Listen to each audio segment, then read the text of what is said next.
وہ جوان جس کی جوانی اتنی بڑی ہے کہ 1000 آدمی مقابلے میں کھڑا نہیں ہوتا، اس جوان کے کمرے میں رات کی تنہائی میں بنا سوار کے بی بی کو بھیجا۔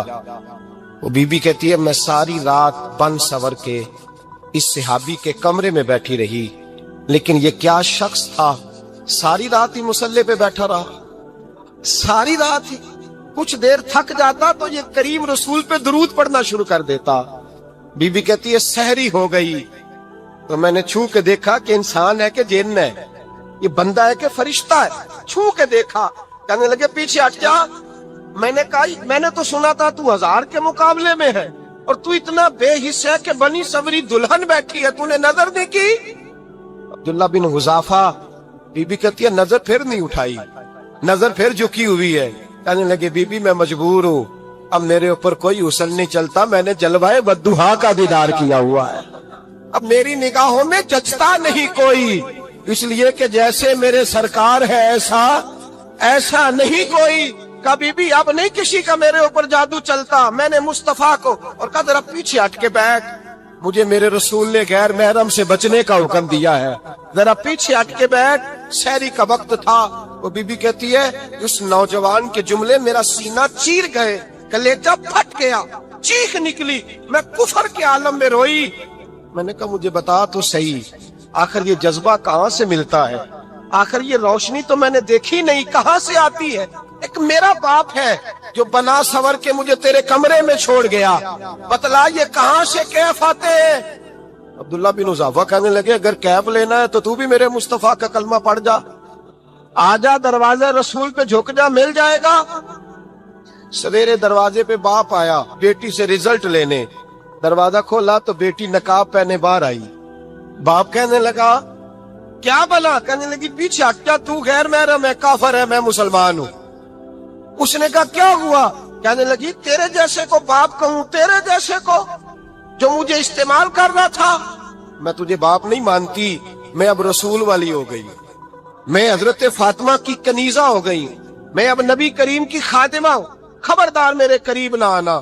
یہ دعو بھی ناکام ہوا۔ اب حضرت عبداللہ بن حذافہ کے سامنے موت کھڑی کی، ایک کڑا میں تیل گرم کیا، کہنے لگے تجھے اس میں جلایا جائے گا۔ حضرت عبداللہ بن حذافہ رضی اللہ تعالیٰ عنہ جب جلنے کے قریب ہوئے تو رونے لگے۔ روم کا بادشاہ کہنے لگا شاید ڈر گیا ہے، کہنے لگے اب سمجھ آئی ہے، اب تجھے پتا چلا ہے، چلا آ جا۔ حضرت عبداللہ بن حذافہ کہنے لگے تو کافر ہے، تیری کافروں والی سوچ ہے، اس لیے نہیں رویا کہ موت سے ڈر گیا ہوں، میں تو اس لیے رویا ہوں کہ ایک جان ہے وہ نبی پاک پہ قربان ہو رہی ہے، کاش رب مجھے 1000 جان دیتا، میں ساری مصطفیٰ پہ قربان کر دیتا۔ بزرگ متفقہ طور پہ لکھتے ہیں، فرماتے ہیں جو گند کے ساتھ دوسرے گھر میں تاڑتا ہے وہ اپنے گھر کی خیر منا لے، جو گندی نظر دوسروں پہ رکھتا ہے وہ اپنے گھر کی خیر منا لے، اس لیے کہ جو جرم وہ کسی کے کھاتے میں ڈالے گا وہ سزا بن کے اس کے گھر کی طرف لوٹا دیا جائے گا، جو بدکاری وہ کسی کے کھاتے میں ڈالے گا وہ سزا بن کے اللہ اس کے گھر کی طرف لوٹا دے گا۔ اگر اپنے گھر کو پاک رکھنا چاہتے ہو تو دوسروں کی طرف پاک نظر رکھنی شروع کر دو۔ اگر چاہتے ہو کہ تیرا گھر بے عجیب معاملہ ہے نا، بیٹے کو تو پسند کی شادی کی اجازت ہے تو بیٹی کو اجازت کیوں نہیں؟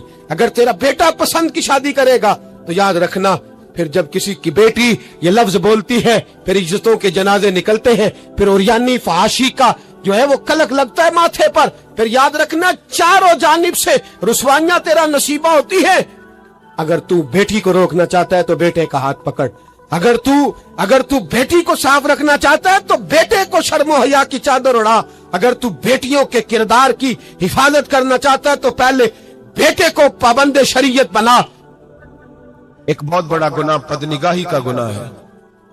آپ کو پتہ ہے ہمارے ملک کے اندر بدکاری، زنا اور بے حیائی کی شرح کتنی بڑھتی جا رہی ہے، کس قدر بڑھتی جا رہی ہے۔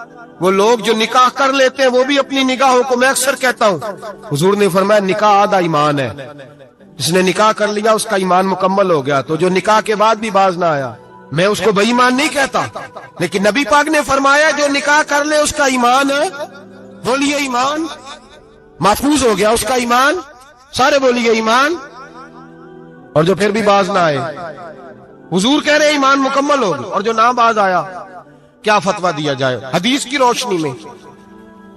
میرے نبی پاک کی بارگاہ میں عورتیں آئیں توبہ کرنے، بیعت کرنے، مسلمان ہونے، تو حضور بیعت لیتے وقت فرمانے لگے میرے ساتھ وعدہ کرو، جھوٹ نہیں بولو گی، غیبت نہیں کرو گی، زنا نہیں کرو۔ ایک عورت بول پڑی، کہنے لگی یا رسول اللہ صلی اللہ علیہ وسلم میں مسلمان تو نہیں پر خاندانی ہوں، میرے گھر والوں کے ذہن میں بھی کبھی زنا کا خیال نہیں آیا، ہم تو اسے خاندانوں کے وقار کے خلاف سمجھتے ہیں۔ روز بری نظر سے کسی کو دیکھنا اور کسی کے بارے میں غلط باتیں، ناراض نہ ہونا۔ بہت سارے بوڑھے بھی لذت لے لے کے جرم بیان کرتے ہیں، گناہ بیان کرتے ہیں، غلط باتیں کرتے ہیں، کسی عورت کے بارے میں تبصرہ کرتے ہیں۔ کیا سمجھتے ہیں مرد اور عورت معاذ اللہ تعالیٰ ایک کمرے میں جا کے بدکاری کرے تو وہی زنا ہے؟ میری طرف دیکھیے اور جھانک کر کے سنیے کیا عرض کر رہا ہوں، ادھر دیکھیں میری طرف۔ نبی پاک صلی اللہ علیہ وسلم نے فرمایا زنا زبان کا بھی ہوتا ہے، زنا کان کا بھی ہوتا ہے، زنا آنکھ کا بھی ہوتا ہے۔ حضور کس طرح؟ فرمایا جس نے گند دیکھا اس نے آنکھ کا زنا کیا، جس نے لذت لے کے سنا چپ نہیں کرایا، پوری بات سنی، وہ بھی زانی ہے، اور جس نے گندی بات بولی وہ منہ کا زانی ہے، جس نے گند سوچا وہ دماغ کا زانی ہے۔ اور زانی کو سب سے پہلی سزا اللہ یہ دیتا ہے کہ سجدے کی لذت چھین لیتا ہے، عبادت کا سرور چھین لیتا ہے، اس کا نماز میں دل نہیں لگتا۔ قرآن میں سب سے پہلی سزا اسے اللہ اپنے دروازے سے دور کر دیتا ہے۔ ایک سنار نے گلی میں ایک یتیم چھوٹے سے بچے کو گھومتے دیکھا تو سنار بے اولاد تھا، بچے کو اٹھا کے گھر لے آیا۔ 18 سال اس بچے کی پرورش کی، اس کو پالا پوسا، جوان کیا۔ سنار کے پاس وہ دکان پہ چلا جاتا، وہ کئی دفعہ دکان پہ رہتا، کئی دفعہ گھر میں رہتا۔ ایک دفعہ وہ دکان پہ تھا، بچہ گھر تھا، 18 سال کا جوان، اس کی بیوی اکیلی تھی۔ وہ جس نے ماں بن کے پالا تھا اس نے اسی پہ حملہ کر دیا، اس کا بازو بری نیت سے تھاما، بیوی چیخی۔ تھوڑی دیر گزری تو وہ نوجوان پیروں میں بیٹھ گیا، کہنے لگا اماں پتہ نہیں مجھے کیا ہوا۔ شام کو سنار آیا، بیوی چیخنے لگی، چلانے لگی، کہنے لگی آج عجیب بات ہوئی، جس کو میں نے جگر کا خون دے دے کے پالا اسی نے گندی نظر ڈالی۔ سنار محو حیرت ہے، بیوی کا خیال تھا کہ لاٹھ اٹھائے گا، ڈنڈا اٹھائے گا، نوجوان کو مارے گا، لیکن وہ رونے لگ گیا۔ اس نے کہا آج اس نے میرا بازو تھاما ہے، جانے کیا کیا ہے۔ پریشان ہونے لگ گیا، سجدے میں گر گیا، کہا تو بتاتا کیوں نہیں؟ تو وہ سنار کہنے لگا اس کی غلطی نہیں، 18 سال کے بعد آج مجھ پر بھی شیطان سوار ہوا تھا۔ ایک عورت آئی تھی، وہ اپنے بازوؤں میں چوڑیاں پہننا چاہتی تھی تو میں نے بھی گندی نظر سے ہاتھ ڈالا تھا، رب کریم نے مجھے فوراً اس کی سزا دی۔ جن کے گھروں میں بیٹیاں ہوتی ہیں ان کی نظریں گندی نہیں ہوتی، جو بیٹیوں کے باپ ہوتے ہیں، جو بہنوں کے بھائی ہوتے ہیں، ان کی نظریں گندی۔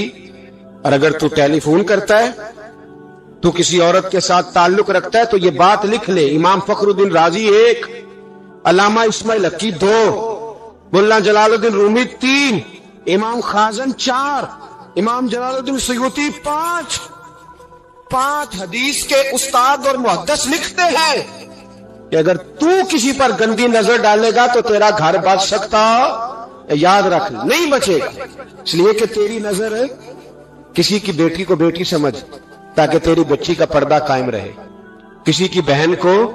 یہ کیا بات ہوئی کہ تو جتنا مرضی گند معاشرے میں پھیلاتا رہے تیرا گھر بچا رہے؟ یہ کیسے ہو سکتا ہے؟ فَإِنَّ لَهُ مَعِيشَةً ضَنْكَ، اللہ فرماتے ہیں زندگی تنگ ہو جائے گی تیرے لیے مشکل، تو ڈھونڈتا پھرے گا کہ میں مرنے کو جگہ تلاش کروں۔ سچی توبہ کرے، کھری توبہ کرے۔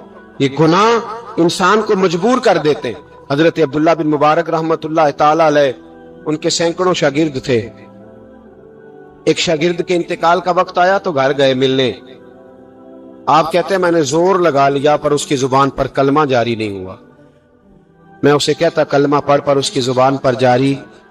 اللہ اکبر، بہت بڑی نعمت ہے۔ دعا فرمائیں اللہ ایمان کی موت عطا فرمائے، ایمان کی موت دے اللہ کریم، ایمان کی موت دے۔ ایسے بھی لوگ دیکھے ہیں، مسجد نبوی ہے، رسول اللہ کا شہر ہے، سر سجدے میں ہے، روح پرواز کر گئی، روح پرواز۔ کتنا نصیبوں والا ہے، کتنا نصیبوں والا ہے کہ مسجد نبوی میں سر سجدے میں رکھا ہے۔ اور اللہ تبارک و تعالیٰ نے محبوب کے قدموں میں موت عطا فرمائی. تو حضرت عبداللہ بن مبارک کہتے ہیں میں نے اس کو کہا کلمہ پڑھ تو اس کی زبان پہ جاری نہیں ہوتا. میں بار بار کہتا تو وہ منت کرتا, کہتا حضور میں کوشش کرتا ہوں جاری نہیں ہوتا.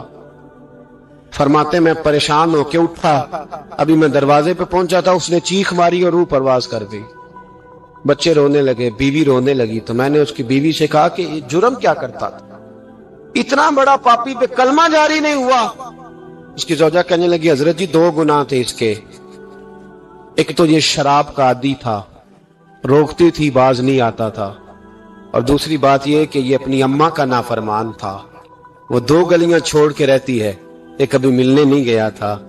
اس بوڑھی کا کلیجہ اس کی طرف سے بڑی تکلیف میں تھا. تو حضرت عبداللہ بن مبارک کہنے لگے جا تو بھی دعا کر, اور اس کی ماں کو بھی کہہ دعا کرے کہ یہاں تو یہ کلمہ نہیں اسے نصیب ہوا, اللہ کرے اللہ آخرت کی منزلیں اس کی بہتر فرما دے. حضور نے فرمایا جب کوئی بندہ کہتا ہے نا اللہ میں بھول گیا تھا, اور پھر وہ توبہ کرتا ہے تو رب اس کی توبہ کو فوراً ہی قبول فرما لیتا ہے. حضرت انس بن مالک کہتے ہیں وہ خاتون آئی, کوئی پکڑ کے نہیں لایا, کسی 14 دنوں کے ریمانڈ پہ نہیں اسے منوایا گیا, اسے وہ خود بخود آئی. اور کریم محبوب علیہ السلام کے سامنے جب وہ کھڑی ہوئی تو اتنے درد سے میں نے کم لوگ روتے دیکھے ہیں جس درد سے وہ روئی. عرض کرنے لگی حضور میں غلطی کر بیٹھی ہوں, مجھ سے زنا ہو گیا, مجھے پاک کر دے. تو محبوب کریم علیہ السلام نے فرمایا تو کیسے ثابت کرے گی تو نے گناہ کیا, یعنی مجرم کو ثابت کرنا پڑ رہا ہے کہ میں گناہگار. یہ وہ کمال ہے کہ انسانوں کو احساس ہونے لگے کہ یہاں ہم غلط ہیں. جب اعتراف جرم ہوتا ہے, جب بیماری کی تشخیص ہوتی ہے تو پھر اس کا علاج بھی ہو جاتا ہے.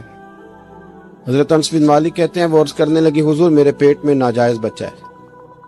حضور نے فرمایا جا جب بچہ پیدا ہو تو پھر آنا. وہ 8 ماہ کے بعد آئی تو اس کی گود میں پھول سا بچہ تھا. حضور نے فرمایا واپس جا, جب روٹی کھانے لگ جائے تو پھر آنا. وہ 2 سال 2.25 سال دودھ پلاتی رہی. پھر جب آئی تو بچے کے ہاتھ میں روٹی کا ٹکڑا تھا. کریم محبوب صلی اللہ تعالی علیہ وسلم سے آ کے جب اس نے بات کی تو وہ درد سے روئی, کہنے لگی یا رسول اللہ 3 سال ہونے کو ہیں, میں نے گناہ کیا ہے, میں ساری رات سو نہیں پاتی. حضور تڑپتی, اگر اس حال میں مر گئی تو اپنے رب کو کیا منہ دکھاؤں, مجھے پاک کر دے, میرے حال پہ رحم فرمائے. محبوب کریم صلی اللہ علیہ وسلم نے بچہ ایک صحابی کو دیا, فرمایا بچوں کی طرح پالنا, اور کہا اسے لے جاؤ, پتھر مار مار کے اسے سنسار کر دو. صحابہ کہتے ہیں اسے پتھر لگ رہے تھے اور حضور بے چینی کے ساتھ ٹہل رہے تھے. آ کے خبر دی حضور وہ تو وصال کر گئی, انتقال ہو گیا. فرمایا یہاں تک تو بات اس کی تھی. حضرت انس بن مالک کہتے اب محبوب کریم نے صحابیات سے فرمایا اسے غسل دو, کفن پہناؤ, جنازہ تیار ہو جائے تو مجھے خبر کرنا. حضرت انس بن مالک کہتے ہیں غسل ہوا, کفن ہوا, جنازہ تیار ہوا تو حیران ہم تب ہوئے جب میرے محبوب نے فرمایا صفے بناؤ, میں خود جنازہ پڑھاؤں گا, میں خود جنازہ پڑھاؤں. اور سرکار نے جنازہ پڑھایا تو ایک شخص کی زبان سے نکلا حضور اس ملعون کا معاذ اللہ جنازہ جس نے ناجائز بچہ جنا, اس کے لیے آپ دعا کر رہے ہیں, جنازہ پڑھا. حضور فرمانے لگے خاموش ہو جاؤ, تم نے گناہ دیکھا ہے اس کا احساس نہیں دیکھا, تم نے غلطی دیکھی ہے لیکن اس کی توبہ کا انداز نہیں دیکھا. اور صاحب کنز العمال نے یہ لفظ نقل کیے ہیں کہ کریم محبوب فرمانے لگے اس نے تو ایسی شاندار توبہ کی ہے کہ اگر میں اپنی ساری امت میں بانٹ دوں تو اللہ سب کی مغفرت فرما دے گا.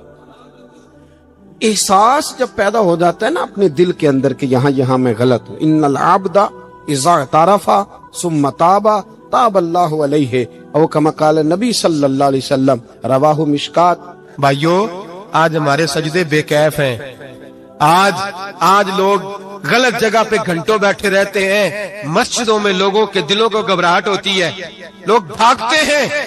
میرے نبی پاک نے فرمایا تو نظر کو پاک کر لے, اللہ تیری عبادت میں لذت پیدا فرما دے گا. میرے بھائی یاد رکھ لیں اور سن لیں, سب سے کمزور آدمی وہ ہے جس کا ذہن پاک نہیں, سب سے کمزور آدمی وہ ہے جو کردار کا غلط ہے. ایک بات میں نے پڑھی, آپ یقین کریں میرا دل کرے کہ میں آگ لگا دوں. اس عنوان کو جس پہ گندگی لکھی جاتی ہے، ان اخباروں کو، ان چیزوں کو جس پہ گند لوگوں کے دلوں میں. وہ انڈیا کی ایک وزیر اعظم عورت گزری تو کسی نے اس سے کہا کہ پاکستان نے تو تمہیں شکست دی ہے، تم جیت نہیں سکے بڑا ملک ہو کے. کہنے لگی کوئی بات نہیں، تھوڑا وقت ٹھہر جاؤ، ہم ان پر تہذیبی یلغار کریں گے، ان کے گھروں میں ننگا ناچ کریں گے، یہ گندی تصویریں دیکھیں گے، یہ گند میں الجھ جائیں گے. اور جو قوم گند میں الجھ جایا کرتی ہے وہ پھر کسی سے لڑنے کی طاقت نہیں رکھتی، اس کے اندر ڈٹ جانے کی ہمت نہیں ہوتی، اس کی غیرت کے جنازے نکل جاتے. دل کرتا ہے جل جائے وہ جل جائے جہاں سے برائی پھیلتی، تباہ ہو جائے وہ علاقے جہاں سے گند ہوتا ہے. لوگ گند کی کمائی کھاتے ہیں، گند کی ایکٹروں کے ساتھ کھڑے ہو کے فوٹویں کھچاتے ہیں اور گناہ پہ فخر کرتے ہیں.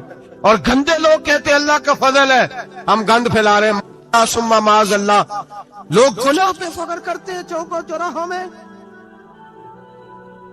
محمد بن قاسم آئے ہندوستان پہ راجہ دہر کے مقابلے میں، نوجوان میری طرف دیکھے اور صحیح ہو کے بیٹھے، خاصے صحیح ہو کے بیٹھے، تقریر نہیں کر رہا، جذبات کا میرے جذبات سنے، دل کے پھپولے جل رہے ہیں سینے کے داغ سے.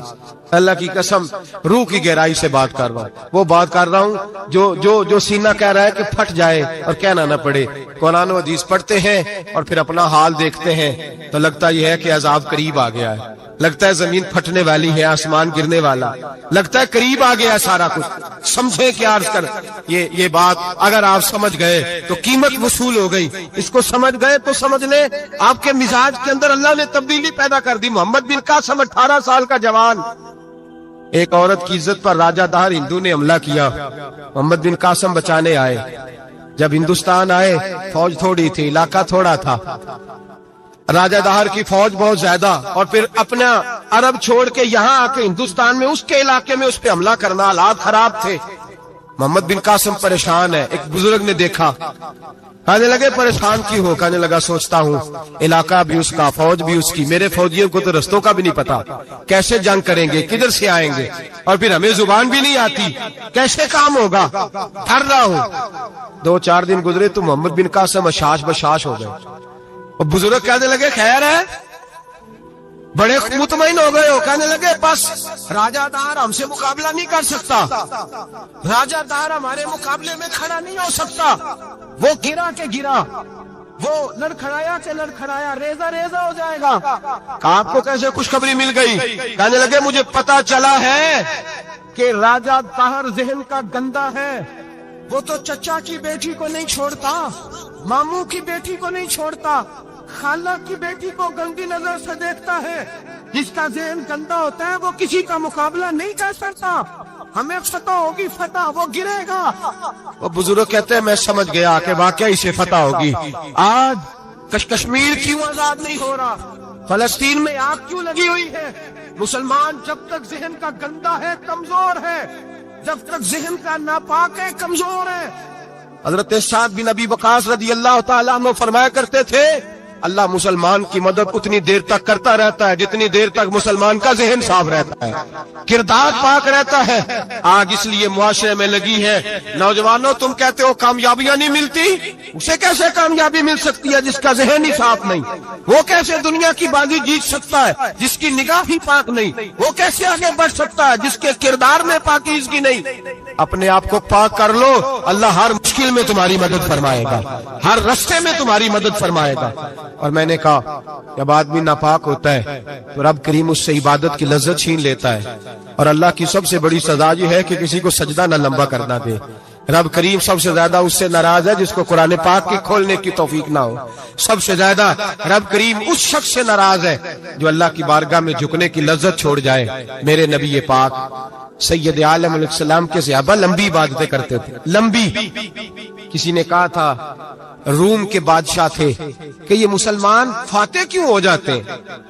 تو اس نے کہا میں نے مولا علی کے زمانے میں جاسوسی کرائی تھی، پتا کیا تھا کہ ہر میدان میں کامیاب کیوں ہوتے ہیں. تو کہتے میں نے دیکھا یہ دن کے مجاہد ہوتے ہیں پر رات کے. عارف رومی رحمۃ اللہ تعالیٰ نے لکھا ہے کہ وہ جس چیز سے بندے کو محبت ہوتی ہے نا، اس کا نام خواب میں بھی لے لیا جائے تو بندہ چونک جاتا ہے. عارف رومی رحمۃ اللہ علیہ فرماتے ایک شخص بیمار ہو گیا تھا، کومے میں چلا گیا تھا. وہ کئی